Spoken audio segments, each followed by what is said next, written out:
been working with Ayhauasca and other plant medicines for about 10 years. And I started in Puerto Rico, where I lived before here. And I guess I would say I didn't have much more trauma in my life than any other regular person. I think everybody grows up with certain traumas that happen in their Can life. you talk a little bit louder, a little bit? Just try. a little bit louder, Yeah. just try. Can everybody hear me? Yeah. When it's less, I'll make it like this. Okay. Well, first of all, public speaking is not my forte, so I'm going to do my best. We will support you. But so I was saying that everybody grows up with a certain amount of trauma in their life, whatever it is, from school or family or just circumstance, and there's so many different modalities of healing, whether it's pharmaceutical or it's natural or it's physical. I believe that a little bit of everything maybe helps, In terms of psychedelics and plant medicine, it's being proven more and more now. There's more and more studies happening in North America and Europe around psychedelics that it really is helping people heal trauma and whether it's from war or it's just psychological things. It's really proving to be effective, and one of them is Ayhauasca, which has in the last I guess 20 years come out of the jungle, so to speak, where it was traditionally used for nobody really knows how long, maybe 1,000 years, in the jungle, and they say a lot of in the old days it was used for hunting and just being really in tune with your senses and being very aware of your surroundings, but now they're using it more and more for helping people with PTSD and for all kinds of other things. They say it's like 10 years of therapy in one night, so it's really incredible what it's doing for people. So in my personal experience, I wasn't really necessarily looking for therapy or for a specific thing to heal. It was more of, the first time was just an invitation from a good friend, and I went to a teepee in the middle of the jungle in Puerto Rico, and it was just one of the most profound experiences of my life. And since then, it's probably been a few hundred times that I've sat with it, with maybe 10 different practitioners from Brazil, from Colombia, Ecuador, Peru, and everyone has kind of their own tradition. Some play a lot of music, some don't play music, some don't let you drink water, some doesn't matter. There's all different types of traditions around the indigenous practices. The one that I've been sitting with mostly, I guess I would say, is more Peruvian, which is a little bit more structured and a little bit more strict in the way they do things, and it's helped me immensely in my own life, just with confidence and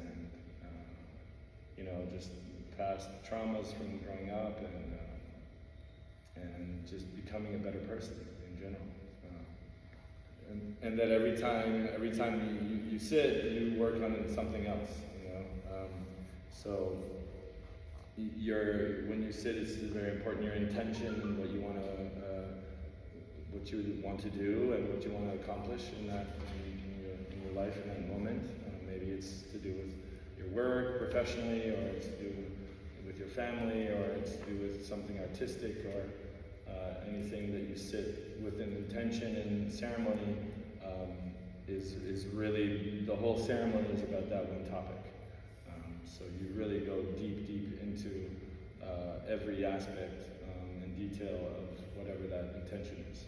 And it's incredible, it's really mind-blowing. I mean, one time I sat there and I was really wondering about what's wrong with me, or what's wrong with my physical body, if there's anything, any organs or issues that I have in my body, and I was able to look down at my body and look through my skin at my organs, and different organs were glowing different colors, and the darker red ones were telling me that I have issues with those organs, and that after then I took care of those organs. That specific time was about my liver, and I'm a chef by trade since 30 years, and since I'm a teenager I drink every day, you know? And not like a raging alcoholic, but just a constant drinking every day, a glass of wine, a beer, this and that, and being in the restaurant world for so long, it became, you know, 30 years of drinking, you know, and I didn't think I had a problem.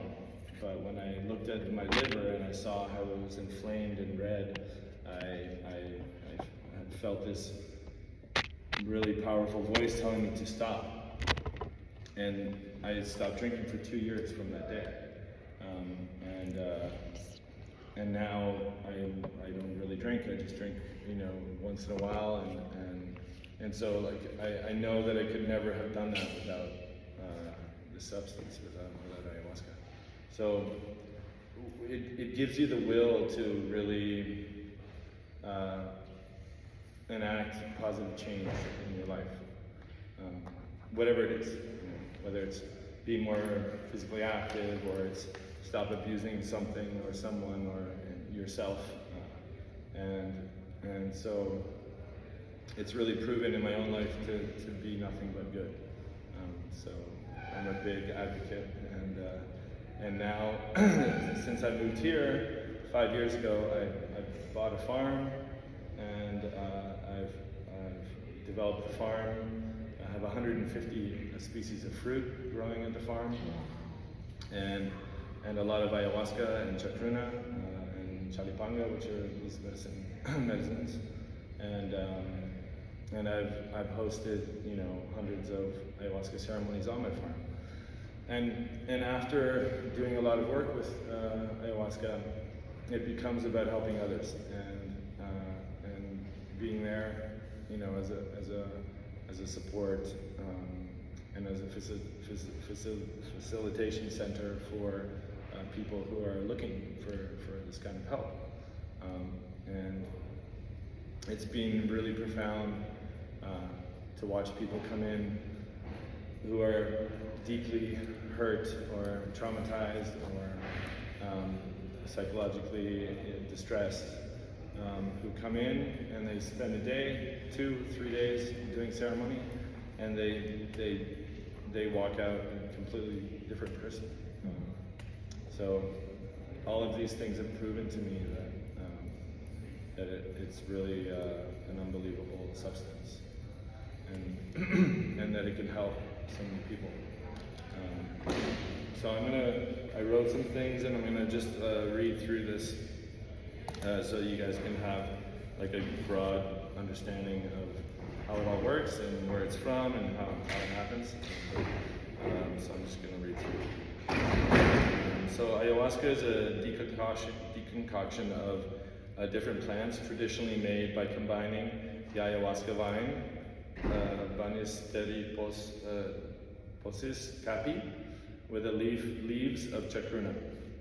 So the vine grows up into the big trees, and as vines grow around each other, they intertwine, and the main vine itself gets bigger and bigger and bigger, with all these little ones kind of connecting to it. And so after between 5 and 10 years, depending on the amount of light and water it gets, then you harvest the vine, and you have to smash the vine until all the fibers come loose, and you get rid of all of the material around the fiber. And then the chacruna leaf which is a bush, and you layer the fibers with the leaves in a huge stock pot, and you reduce it and cook it for hours and hours and hours, sometimes days, depending on the tradition. And then you take all the material out, and then you reduce the liquid down to a strong, thicker kind of tea, which is horrible tasting. It tastes horrible. But I guess so does most medicines, right? It also contains other ingredients. Sometimes certain traditions add different other plants, but traditionally it's just the two. And so you have the chacruna or the charipanga are the DMT holding plants, and then the ayahuasca is actually the inhibitor to allow the DMT to enter your system, because your stomach acids will destroy the chacruna and the DMT before allowing it to get into your system. So the ayahuasca itself is actually just the inhibitor. And so traditionally it's just those two plants. And it depends widely depending on the region, the recipe, and the groups working with it. But generally all in the Amazon regions. For centuries, various people of the Amazon have used this drink as part of their traditional medicine, as well as in religious rituals. In recent years, its use is expanding, globalizing, and reaching people in other countries that approach it as a tool for personal, spiritual, and therapeutic development. In many countries, there's been ayahuasca presence for more than 2 decades, where it's been coming up. This presence is many forms, from indigenous shamans, Amazonian vegetalistas, and Brazilian ayahuasca religions, to neo-shamanic and therapeutic circles. Although there is a lot of variety between them, what they all have in common is the fact that there is a person guiding the sessions. That is to say, there's always a person who is responsible for the session, who serves the ayahuasca, and who accompanies and assists the participants. And then usually you'll have like a few angels who are helpers who drink just a little bit, and they're always there to help everyone go to the bathroom, or change their bucket, or whatever is needed, or helping them, talking them through a hard time.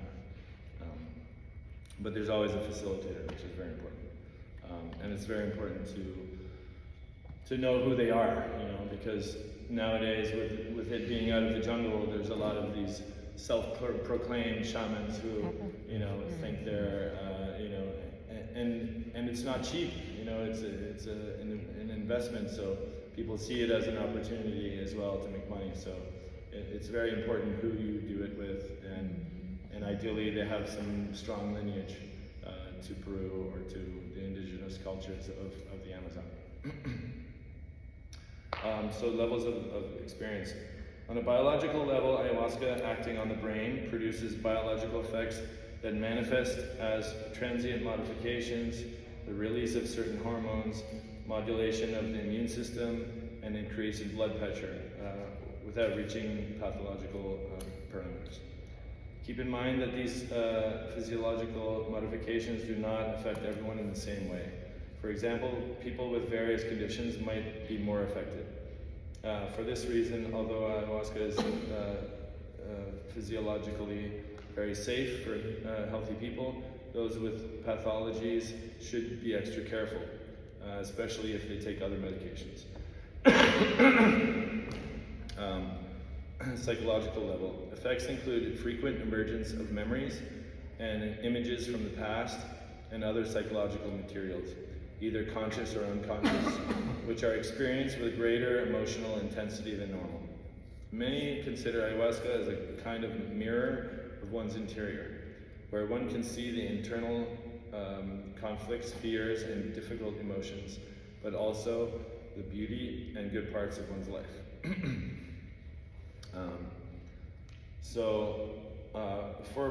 For the participants, it's a spiritual or transpersonal level. The effects can sometimes include experience of access or contact with realities that go beyond one's ordinary experience, and are ascribed to mythological, religious, or spiritual dimensions, surpassing what one commonly feels or experiences. The combination of the aforementioned effects can lead the person to have changes in their conception of themselves and reality. In the medium and long term, the effect that ayahuasca has on the life of an individual is unpredictable and varies from group to group and person to person. But it can be affirmed that it can sometimes promote very deep changes in the life of the individuals. This is something that people interested in taking ayahuasca should keep in mind. Benefits. Some scholars believe that ayahuasca acts as an adaptogen, helping people find a more comfortable relationship with themselves and their surroundings. Although there is still a lack of broad scientific studies, there are many accounts of people who are, after an extended process with ayahuasca, claim to have received clear benefits, both personal and in their immediate environment. Depending on the situation of each person, their previous history and the social context, the effects may vary.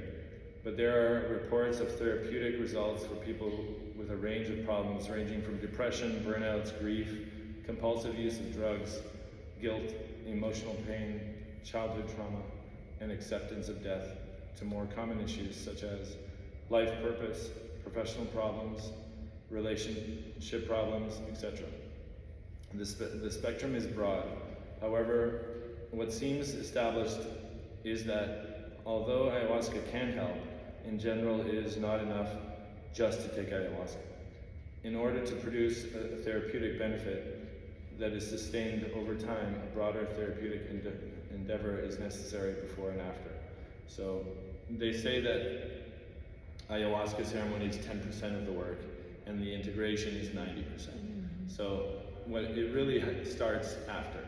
So you have these profound, realizations, but then you have to, integrate them into your life. So, and that's really, really important. So it's also, when you choose a place to do this, you need to, a lot of them have like a follow-up or a few follow-up interviews with you to see how you're doing and how you're integrating into your life. But I've found that the more you do it, or the more times you do it, the more that's easy. Because the first time you're like, wow, this is unbelievable, I can't believe all these downloads I've had and all this stuff.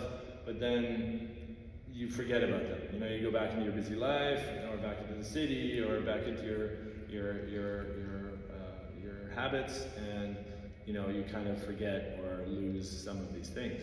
But usually you pick up one or two, that stick.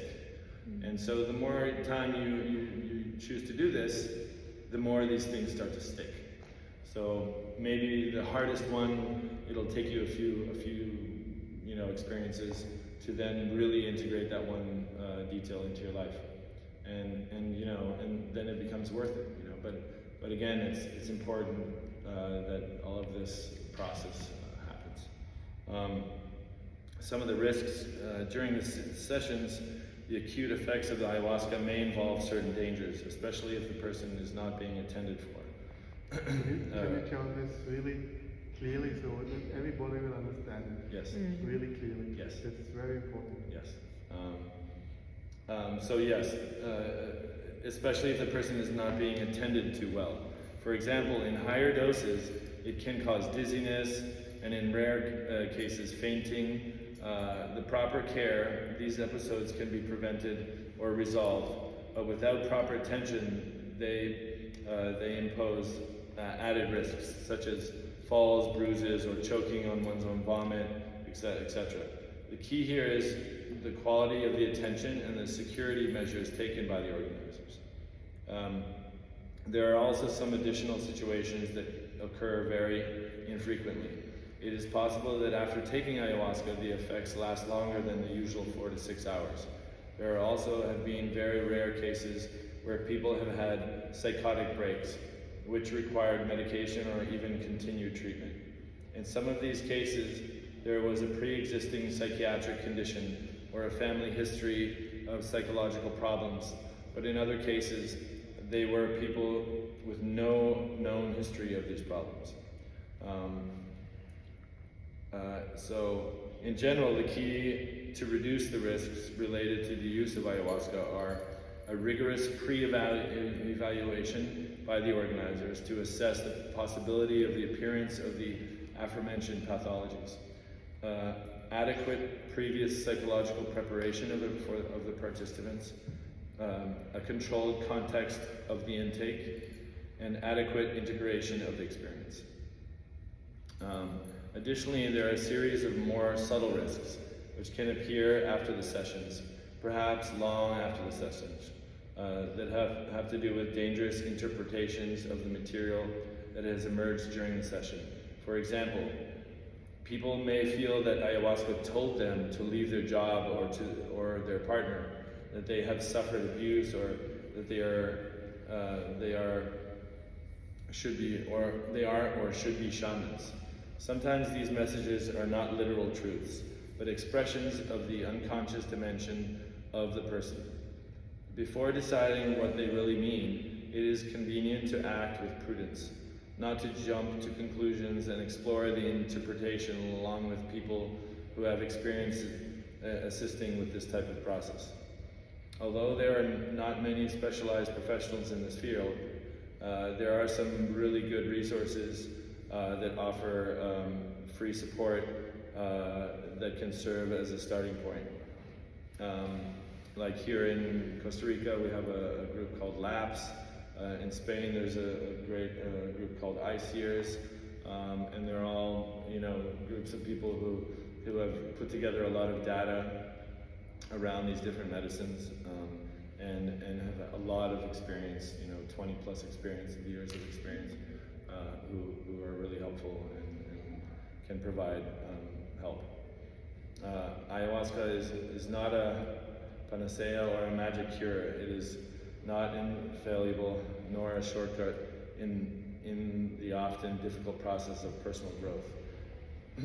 It is more useful to understand it as a flashlight, which helps illuminate parts of people's lives that are unclear or unconscious. Finally, there are a number of risks widely recognized by Amazonian cultures and traditions that may be difficult for people of other cultures to understand. According to these traditions, when taking ayahuasca, participants are exposed to energies that can be positive or negative. How to deal with these situations in an effective way is considered to be a very important part of the training of the people guiding the sessions.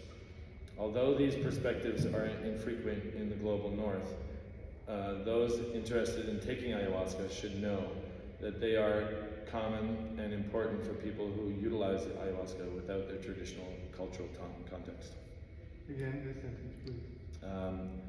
Very clear, because this is very important. Although these perspectives are infrequent in the global north, those interested in taking ayahuasca should know that they are common and important for people who utilize ayahuasca within their traditional cultural context. When not to take ayahuasca, so there are some physical contradictions. Ayahuasca is not recommended in the following cases. People with severe cardiovascular problems, as it slightly increases cardiovascular parameters. Glaucoma, retinal detachment, severe hypertension, fractures, recent surgeries, acute infectious diseases, tuberculosis, epilepsy, convulsions, cerebrovascular accidents, also those with serious liver, gallbladder, kidney, and pancreas diseases, certain cases of ulcers or gastritis, digestive hemorrhage. Those who have difficulty vomiting should also avoid ingesting ayahuasca. Ayahuasca is not recommended for pregnant or lactating women. Psychological contradictions.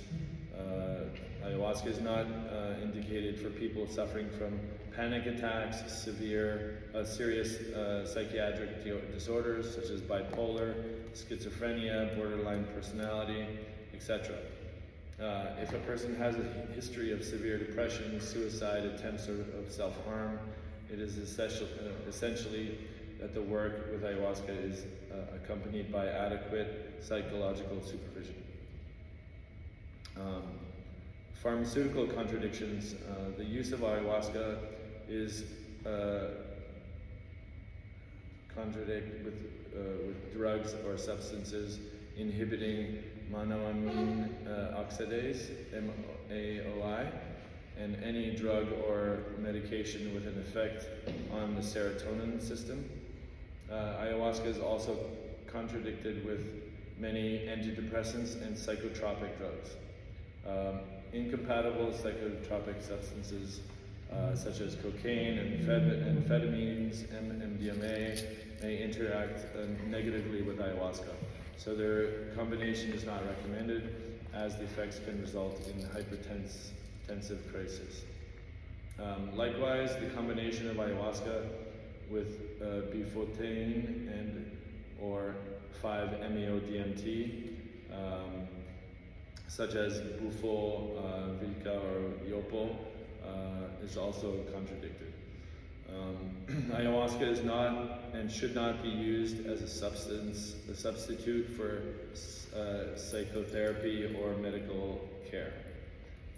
Finally, you should consult a specialist if you have any type of illness or use daily medication, and report this beforehand to the person guiding the ayahuasca experience. If you are interested in taking ayahuasca, the decision to participate in the session must always be made independently. The influence of others should never be a factor. The decision must be based on clear knowledge of potential effects and risks, benefits and contradictions in relation to one's medical history, mental health, and general mood. Ayahuasca is sometimes presented as a panacea. However, it is only a tool that may act as a catalyst for therapeutic process, which used appropriately, when used appropriately, generating greater awareness. In the case of... A little bit clearer and a little bit louder, it's possible. Yeah? Yeah, it's possible. So yeah, the decision must be made on a clear knowledge of potential effects, risks, and benefits, and contradictions in relation to one's medical history, mental health, and general mood. Ayahuasca is sometimes presented as a panacea. However, it is only a tool that may act as a catalyst for therapeutic processes when used appropriately, generating greater awareness. In the case of inappropriate use, it can worsen certain problems or generate new ones. So how to choose a center or a guide. It is important to find out how the work ceremony session will be performed, both by researching online and by interviewing the responsible person in advance. Some signs to look for. Detailed and objective information on ayahuasca is offered. Participants go through a preliminary interview and fill a health questionnaire. People meeting the center's exclusion criteria are not allowed to drink. The guide has many years of experience. You feel that the guide is trustworthy. The origin and components of the ayahuasca being served are clearly communicated. If an analog of ayahuasca is being used, this is clearly stated. The guide should works with small groups and with enough assistance to attend all participants. In the end of the session, the participants are allowed to stay at the location and sleep until the next day. The organizers adhere to a code of ethics. Integration and follow-up care are offered at the session. These are all good points to look for in a center, which basically means that they know they know what to do, and they know what are the ways to avoid complications. Kristof, would you just, I think it's beautiful that you have this all written here, but what's interesting for us is how it's going on. Yeah. What are your experiences? How it's practically. What are your experiences? Your personal experience, because you have such a lot of experience. Yes.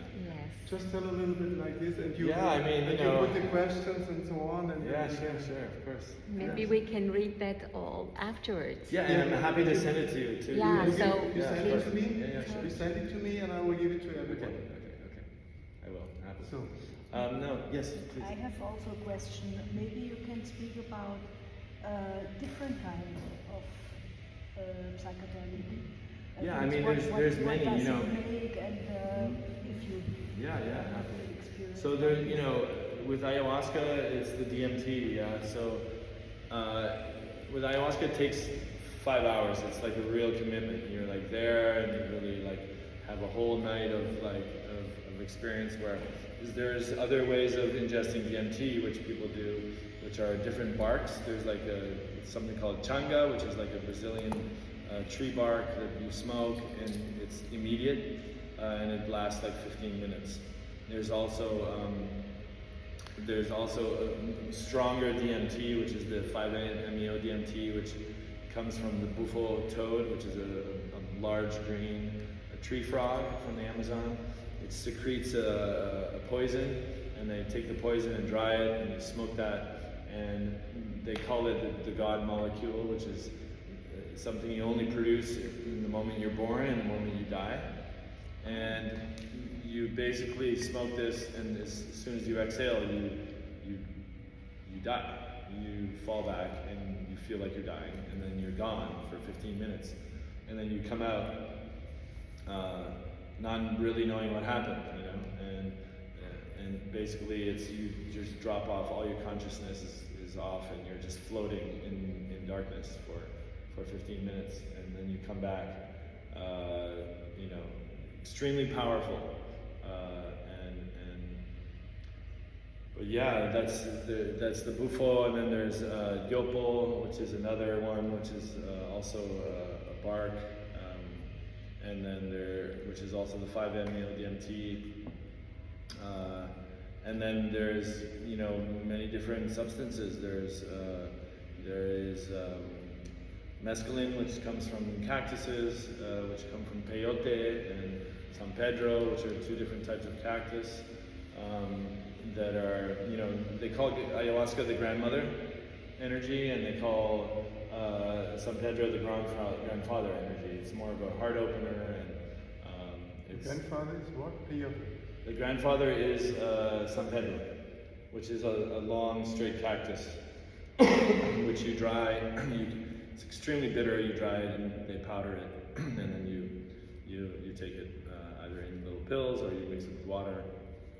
And it's also around a 4 or 5 hour experience. And then, you know, in terms of other psychedelics, you have the obvious stuff from, you know, the old days, the LSD and the mushrooms, the psilocybin. What else do we have? Those are the main ones. But you know, yes. If I decided to come over from Europe to Costa Rica and doing that with you, what would you recommend? How much time do I need to plan? Where do I live? And how? Can you maybe talk about that? Yeah, absolutely. I mean, the planning to get stage. an idea about the planning for doing a ceremony. You know, again, there's a lot of different traditions, and each one has a little bit something different. But generally, they tell you to get off of, you know, first of all of your addictions, so drugs and alcohol, tobacco, and then with the diet, sugar is a huge one, and with the diet, sugar, salt, coffee, caffeine, meat. For how long? It's up to you. They say 2 weeks, you know, but shamans eat a chicken, you know, right before or after the ceremony. So I mean, it's really up to your own kind of, you know, there's a whole list of things. but it's really up to whatever resonates with you and what you think that you need. You need to listen to your body, and it will tell you, you know, what are the things that are, you know, not good for you, you know. And so, and then, you know, no sexual contact, you know, trying to stay as calm and happy, as like staying away from triggers and maybe toxic relationships or whatever you can get away from before, so that when you arrive, you're you know, calm and your body is really clean. Yeah. So for about 2 weeks. About 2 weeks, yeah. And then, you know, traditionally, it's best to do a few ceremonies the first time, because a lot of the times maybe you wouldn't feel something the first time.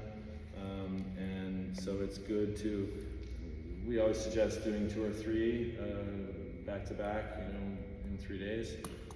Because some you have a really euphoric, incredibly beautiful experience.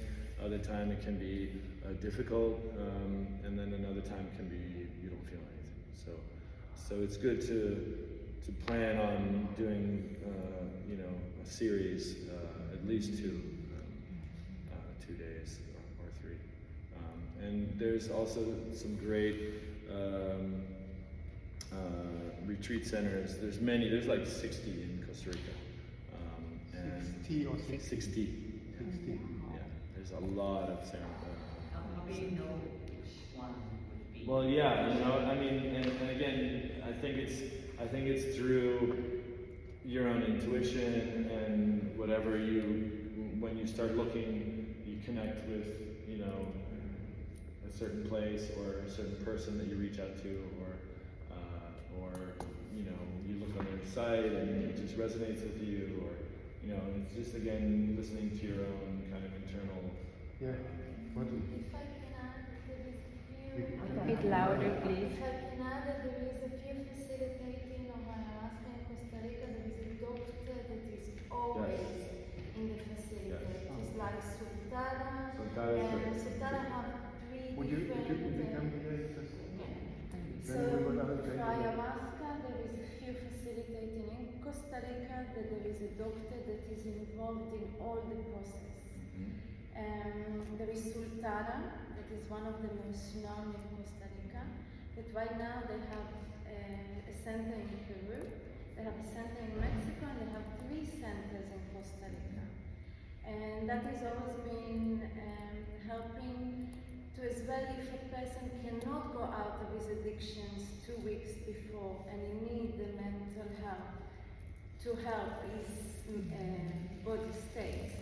So they can come there and they will help them to detox before they are able to use the Ayhauasca medicine, as they are using the tribe of Shipibo, that they have many different types of plants that gonna help a detoxification of the body and preparation to the ceremony.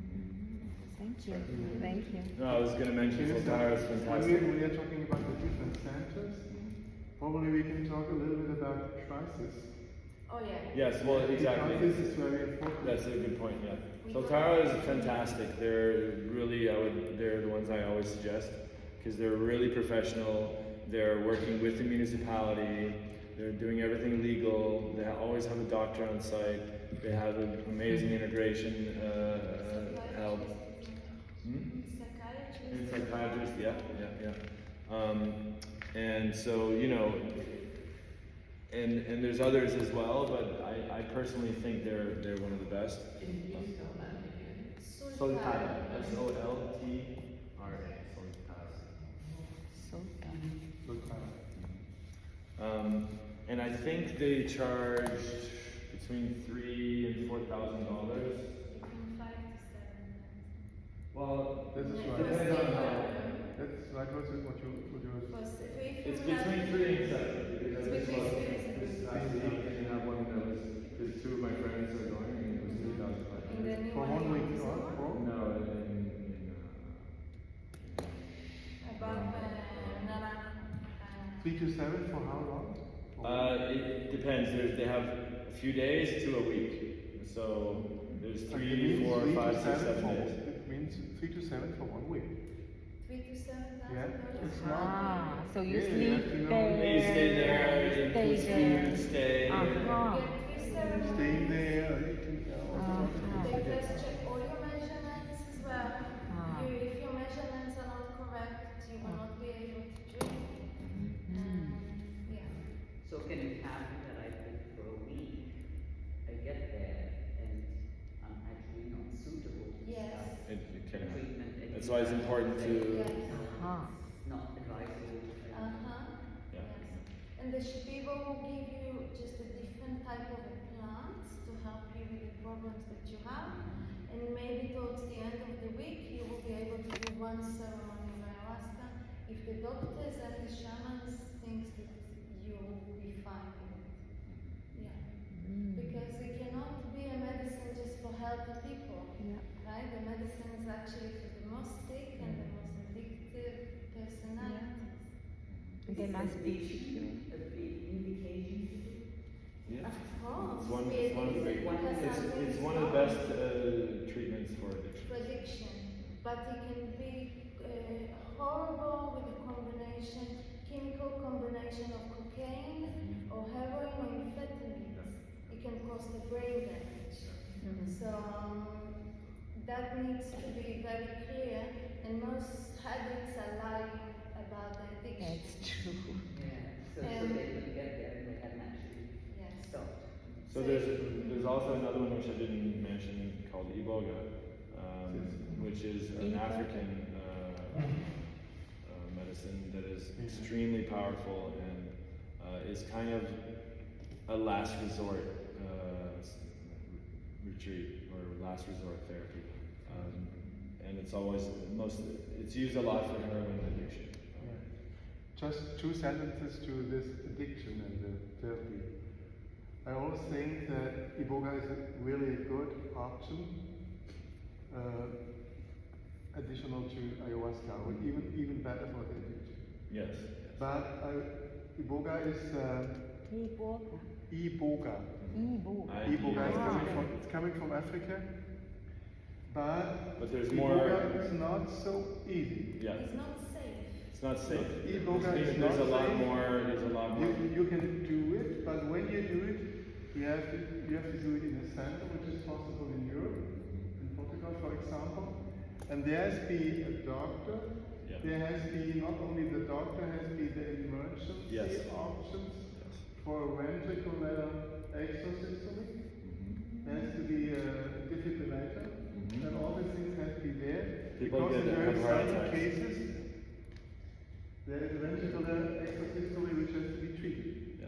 So Iboga is possible, but Iboga has to be really survived in really good center, not just a little bit. Yeah. There's Just what research interest.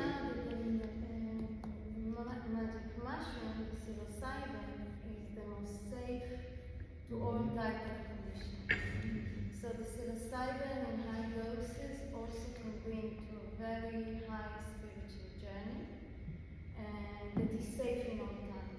There's no overdosing of psilocybin mushrooms. Sometimes a person, one can take 3 grams, 5 grams, or 20 grams. The journey, somehow, when we speak about spirituality, we say as well what the spirit of this ayahuasca, or the spirit of this mushroom would like to teach you. So there's no dose that actually can do harm. Otherwise, the mushrooms are bad. This is very important. While the mushrooms are fresh or dry but good, there's not a problem in the dosing. It's just how long the journey will last, and it's safe for everyone. Of course, when it comes to a journey, a psychedelic journey, many times when we see visions of the things that happen to us, we can get overwhelmed.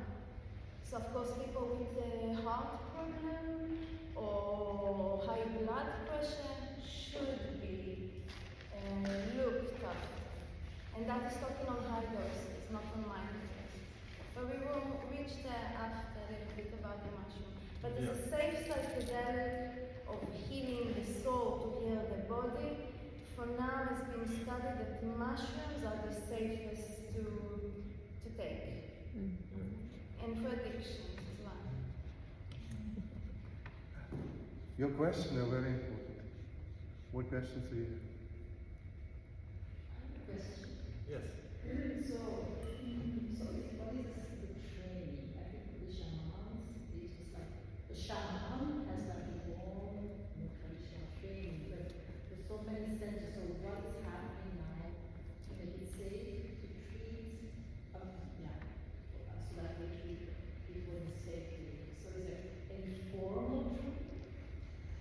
Well, I mean, people who are facilitators, traditionally they'll go to Peru to their teachers, and they'll do a dieta, which is they do the master plan dietas, which are there's like I don't know 100 different master plans in Amazon, and you'll go down for 10 days, and you will sit by yourself in the jungle. You have a little hut on your own, and you just drink like the tea of any one of these master plans.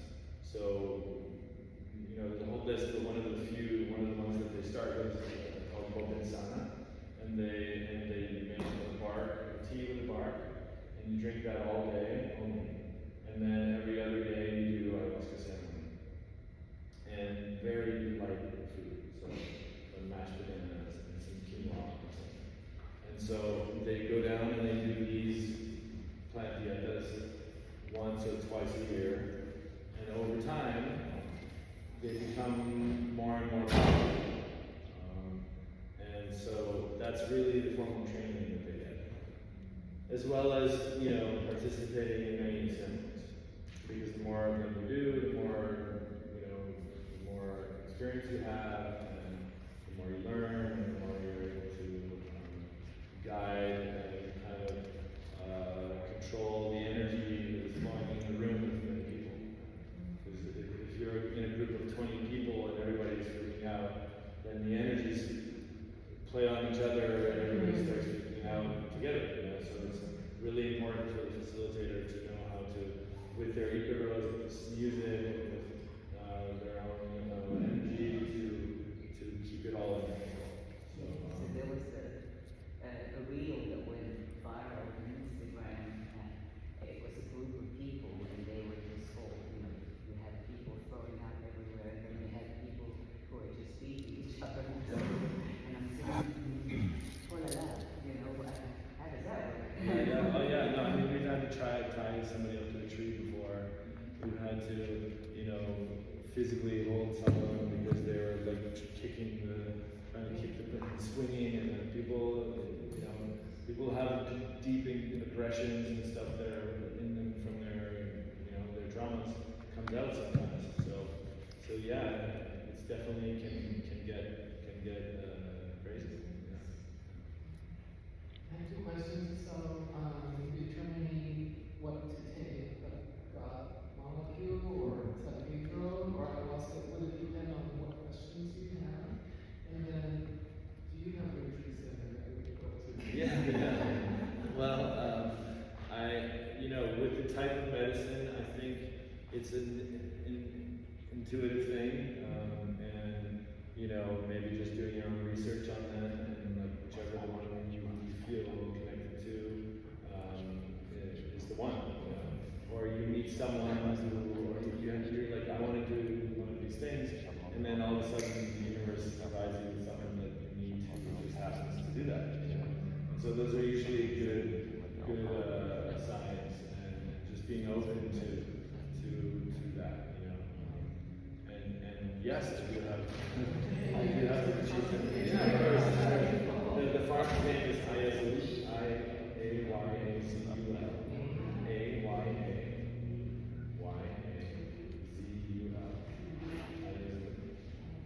And it comes up on, if you search in Google Maps. Yeah, well,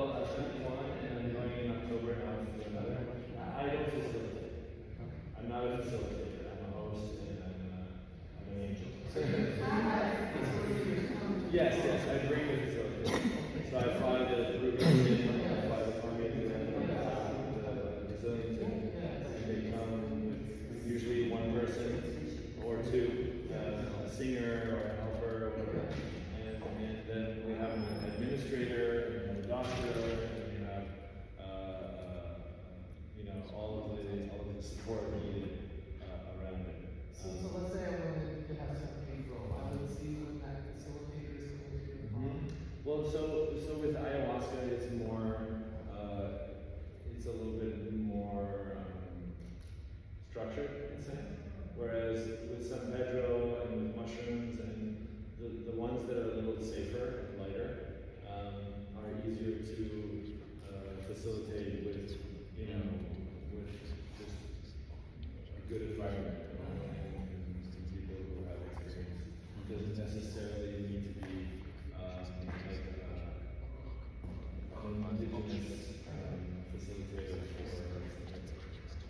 Does anyone ever just have experience by themselves without others? Yeah, sure. Again, with the lighter ones, you can, you know, you can't do it on your own or with. No, I mean, with the facilitator. Yeah, I mean, with the facilitator. No, in a small setting. Therapie erst. Yeah, I mean, Sagt er, ja, du kannst, aber. cheaper. I'm still in the process of developing our next piece of it is the building casitas so that we can house 20 people. Nein, das habe ich gesagt, Right auch now, everybody stays in Augen the open, das small space, which is big, but when we do ceremony, people stay there. And I'm a chef, so I do food after ceremony in the morning. So that's typically when we bring the shamans from Peru, we typically charge $350 per ceremony, which includes all that. But in the future, we'll be doing full retreats. That's the place in the Church of Santa Teresa. So yes, the answer is yes, you can come to my farm and do this. But it depends also on how much you want. You could go. There's other places that charge $500 to $700, and you go there and you have the whole package, and and some people love that, and some people are like, it's too much. When you say whole package, do you like a spa or something? Yeah, like you have everything there. The hotel, and the food, and Jetzt klingt es auch nicht, weil der. So it's more of a full retreat. And so yeah, we do it simpler where it's just 1, 2, or 3 days. And people come in, they stay, we have an integration circle in the morning, breakfast, and then people go. And if it's a few days, people stay, and you have a beautiful farm, a huge farm, and there's a river, and you go for a walk. So that's Sounds nice. So, I mean, I don't know much about ayahuasca, like we were talking about it, so that in Mexico and stuff, they said they didn't know whether or not to do it. One of them won't talk about it. So the bit that was very interesting is that it's supposed to simulate a near-death experience. It doesn't have to. Oh, right. It's not like the goal, but yeah, people will have that experience. Yeah, because they say, like, you see your life pass before your eyes, and then at the end of the experience, you kind of go, is there something that's real that will make, that I would want to change? And so apparently, and I have had a couple of people say, yes, it changed them, and that moment that really hit was that near-death experience, and they saw their life, what they lived, and felt like, oh, I could have done better. And then after the experience, they kind of started with trying to do better. That's a great explanation. I tell you only some very short sentences about my experience. First thing is, ayahuasca is not a walk to the beach. Just a little bit and so on and so on and so on. I did one experience with ayahuasca and I did no preparation before. Where did you do it? I do very little No preparation. preparation. With someone? Just yourself? No, in Kristof farm. And my Ah, friend, at your farm. I You did that his myself farm. did no preparation. Mhm. The support was really excellent, I can really tell you. But in my case, I have fear of vomiting. Ah, fear So, of vomiting. it was really hard for me. I got 5 hours nausea and vomiting and diarrhea and all. Let it go. But I tell you, this is the other side of. It was my side. I think I was on the extreme side on one side. Most of the people don't experience it like this. So it was hard to be 5 hours concentrated against this. But in the end, there came up some subjects also, not these beautiful ones, so I'm waiting for But in the end, some very deep things changed. And this was changing, was not the subject just the other day or what, something changed. Andrea also felt it. There came up also a subject that was not true. That means there has to be a preparation before. The next time I will really prepare with the food and all this thing. And there has to be a preparation or an integration. This is the most important thing I can tell you. Would you do it again? I would do it again, but not tomorrow. No, she calls you back sometimes, other times. Then I would do it with really preparation and asking it and so on and for the dosage and all. Andrea, you have done also? No, No? no, Next time. I didn't want. I can tell something about Maybe Ayhauasca, a question if that you you like. have could be like, you know, where is this bad habit come from, or where, you know, why do I feel this way, or you know, So it can be anything about your life or about your past or something that you really want to. And when you ask the question, does it you hear a voice, you see an image or both? Yeah, you see a voice, you hear a voice sometimes, you see a woman, a lot of times people speak of a woman, serpent, you know, aliens, you know, all different, So it's enhanced your vision. yeah. And you have, sometimes you don't have any visions, sometimes you have the most insane visions you can ever, like, even imagine. And so when you close your eyes, you have one set of visions. When you open your eyes, you have a different set of visions. A lot of times people say they see this grid of geometry around and over everything. It's like the energy that is there that you can't see. Right. So Does it matter daytime or nighttime you do it? traditionally it's done mostly in the evenings, but there are also times that you do during the day. So I've done many where you do Friday night, Saturday night, and then Sunday day. And they're also very different because at night it's in the dark. It's more about you go more in general. You know. When you can see everything, it's a lot more like visual, and you know, you kind of are distracted. Yes, about Yeah, absolutely. Yeah. Future, definitely. I mean, But you know, then it's tricky. it can be tricky, yeah. I mean, so one time I was in the ceremony and I flew out of my body, flew along the ocean side to my farm that I had recently bought. That I didn't have anything on the farm, no water, no electric, no nothing. And I flew over the farm and like crystal clear. I could see this like it's a dream. You know? And I fly over my farm and I'm looking at bird's eye view and I'm like, where's the water? And immediately a beam of light on the spot, right in the front of the farm, like in front of the main door. And like there? It's like right in the wrong place, you know? And so I went back to myself, and then a few weeks later, I hired a woman with a dowser, and there's a well in that exact place right now. And I didn't even tell her to look there, she found it.